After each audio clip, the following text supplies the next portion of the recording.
Our story this week is Kish. It was written by Jack London. Kish lived at the edge of the polar sea. He had seen 13 suns in the Eskimo way of keeping time. Among the Eskimos, the sun each winter leaves the land in darkness, and the next year a new sun returns, so it might be warm again. The father of Kish had been a brave man, but he had died hunting for food. Kish was his only son. Kish lived alone with his mother, Ikiga. One night, the village council met in the big igloo of Kloshkwan, the chief. Kish was there with the others. He listened, then waited for silence. He said, "It is true that you give us some meat, but it is often old and tough meat, and has many bones." The hunters were surprised. This was a child speaking against them, a child talking like a grown man. Kish said, "My father, Bok, was a great hunter. It is said that Bok brought home more meat than any of the 2 best hunters, and that he divided the meat so that all got an equal share." "Nah, nah," the hunters cried. "Put the child out. Send him to bed. He should not talk to graybeards this way." Kish waited until the noise stopped. "You have a wife, Ugluk," he said, "and you speak for her. My mother has no one but me, so I speak. As I say, Bok hunted greatly, but is now dead.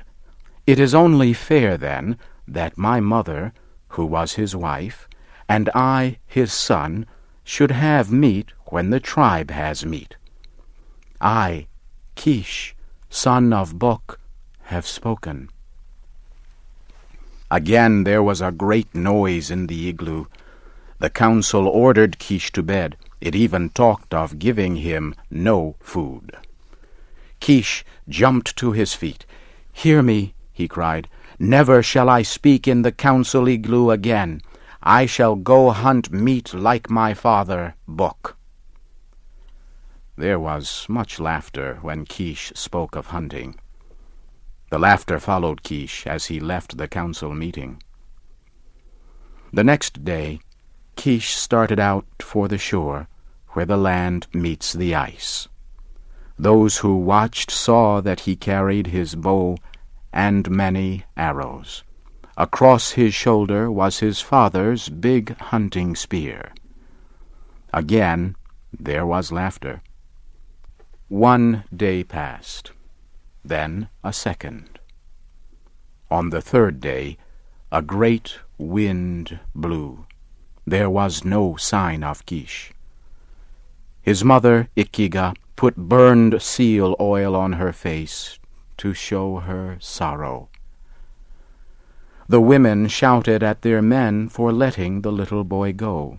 The men made no answer, but got ready to search for the body of Kish. Early next morning, Kish walked into the village.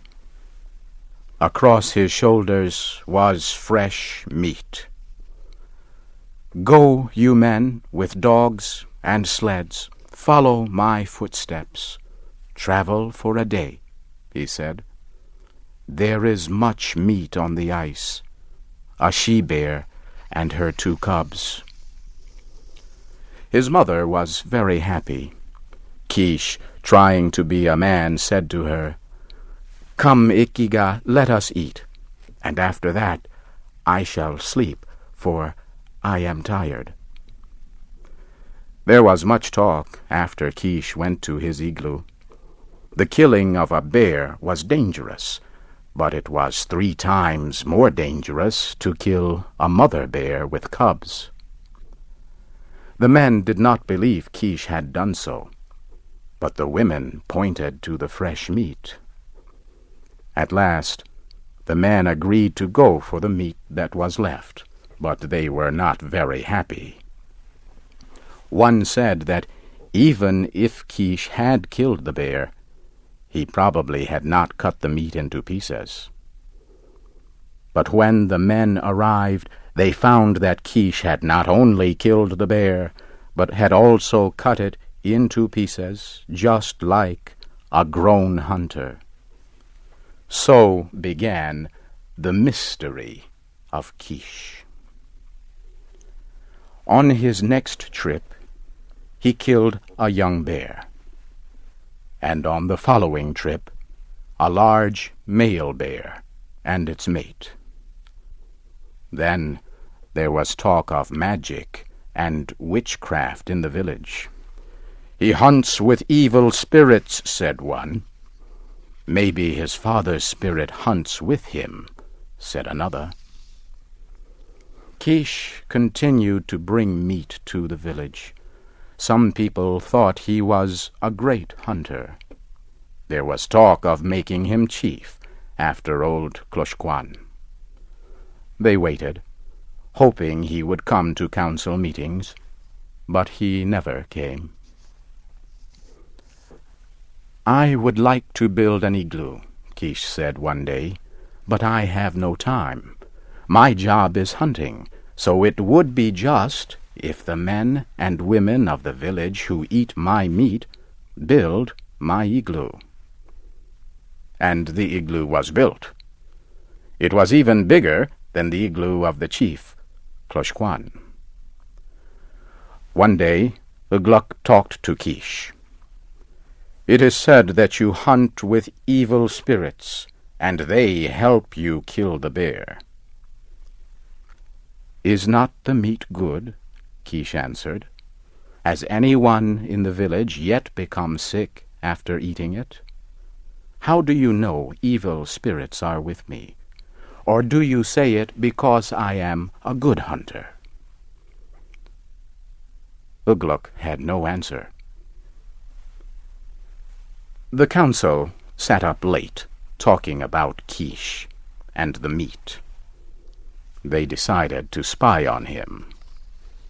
On Kish's next trip, 2 young hunters, Bim and Bon, followed him. After 5 days, they returned. The council met to hear their story. "Brothers," Bim said, "we followed Kish, and he did not see us. The first day he came to a great bear. Kish shouted at the bear loudly.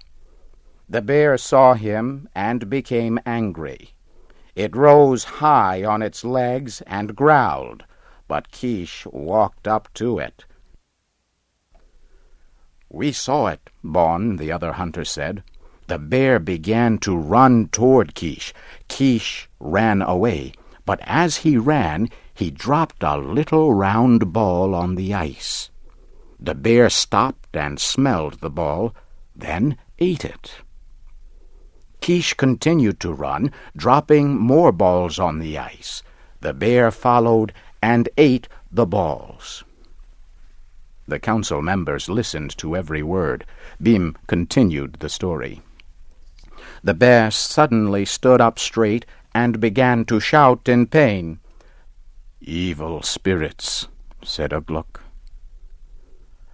"I do not know," said Bon. "I can tell only what my eyes saw." The bear grew weak. Then it sat down and pulled at its own fur with its sharp claws. Kish watched the bear that whole day. For 3 more days, Kish continued to watch the bear. It was getting weaker and weaker.